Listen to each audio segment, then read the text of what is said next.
We live in an age of rapid medical innovation, and few areas are getting as much attention right now as vagus nerve stimulation. As a nursing master's student, one of the questions I'm asked most often about people exploring VNS is vagus nerve stimulation safe, or is this another wellness trend getting ahead of the science? Today, I'm cutting through the noise to look at what the research really says. I'm Danny, I'm a health writer with a background in psychology, and I'm currently completing my MSc in nursing. Vagus nerve stimulation, often referred to as VNS, is becoming increasingly popular in the worlds of fitness, recovery, and wellness. Before considering any device that interacts with the nervous system, it's important to understand how it works and what the research tells us about its safety. In this video, I'll explore the science behind vagus nerve stimulation, the differences between device types, what evidence suggests about safety, and where devices like Nuropod fit into the broader landscape. The vagus nerve is one of the main communication pathways between the brain and the body. It plays a central role in regulating the autonomic nervous system, which balances the body's stress response with a parasympathetic rest and digest state.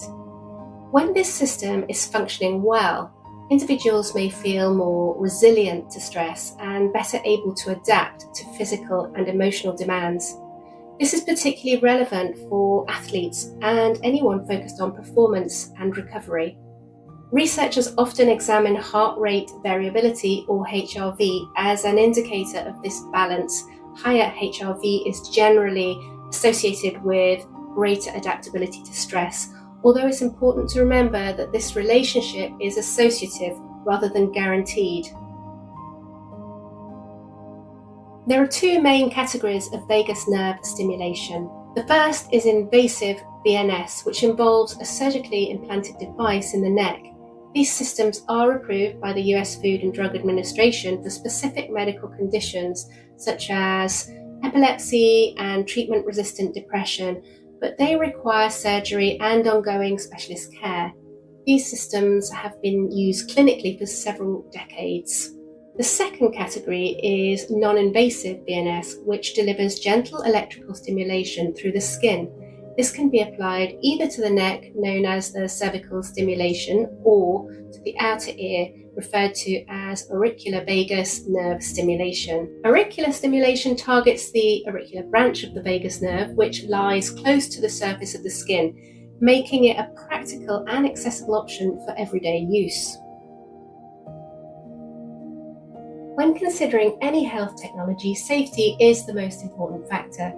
The current body of scientific evidence suggests that non-invasive vagus nerve stimulation is generally well tolerated when used appropriately.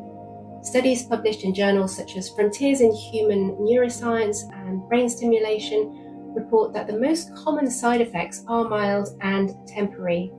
These may include a gentle tingling sensation at the site of stimulation, mild skin irritation, or occasional headache or dizziness. Serious adverse events are rare.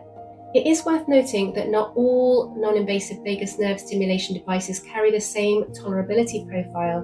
Cervical devices which stimulate through the neck require higher output levels to reach the vagus nerve because it sits deeper beneath layers of muscle, tissue, and runs in closer proximity to major cardiovascular structures. Auricular devices which target the vagus nerve at the outer ear can reach the nerve at lower intensities because the auricular branch sits closer to the skin surface.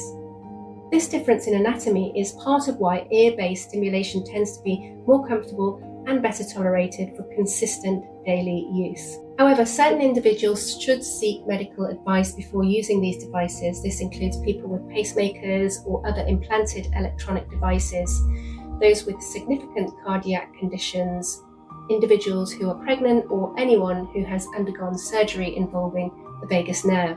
Extra caution is particularly relevant for cervical stimulation approaches, as they typically require higher output levels and deliver stimulations through deeper layers of muscle and connective tissue in a region that contains major blood vessels and closely integrated autonomic and cardiovascular pathways. Placement matters, and the two non-invasive routes aren't the same. Cervical devices send stimulation through the neck, a region close to major blood vessels and the structures that help regulate heart rate. They're generally well tolerated, and side effects tend to be mild and short-lived, though some manufacturers state their devices haven't been fully tested in people with existing cardiovascular conditions. So that's worth raising with a clinician if it applies to you. Auricular stimulation works at the ear instead. It targets a branch of vagus nerve that sits right at the surface of the outer ear, away from the major vessels of the neck, a more localized route that may carry a lower risk, particularly for anybody who needs to be cautious around the neck or cardiovascular system. Across dozens of ear stimulation studies, the pooled safety data is consistent. Side effects are usually local, mild, and temporary, most often a bit of skin irritation where the device sits. Few trials have compared the two approaches directly, however, the ear route is simply a more localized, more accessible way to get there.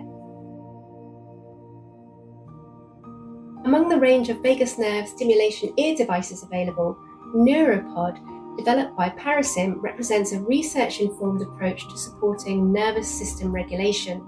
The device uses proprietary auricular vagal neuromodulation therapy, or AVNT, to deliver gentle electrical stimulation to the tragus of the ear. According to Parasim, the technology has been developed over more than a decade and has been included in over 60 scientific studies, exploring the broader field of vagus nerve stimulation. And that's really what sets the approach apart.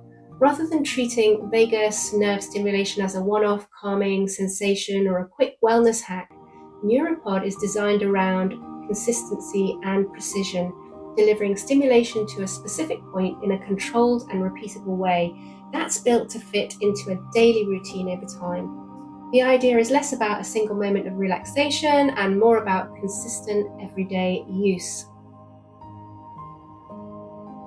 In practice, many people use auricular VNS devices while reading, meditating, or unwinding after exercise, rather than only reaching for them in a stressful moment. For example, someone recovering from an intense training session might use the device in the evening as part of their wind down before sleep. Because it slots easily into an existing routine, the value comes less from any single session and more from regular, repeated use over time. To summarize, non-invasive vagus nerve stimulation is generally considered well tolerated when used appropriately. Auricular stimulation, particularly at the tragus, aligns closely with scientific research and offers a practical option for everyday use. Devices like Nuropod are designed to support nervous system regulation and overall well-being, and they should be viewed as complementary to conventional medical care rather than a replacement. If you have any underlying health conditions or concerns, it's always advisable to consult a qualified healthcare professional before starting any new health intervention. Thanks for hanging out with me. If you've got questions you'd like us to explore next, drop them in the comments below. If this breakdown helped, hit subscribe and I'll catch you in the next video.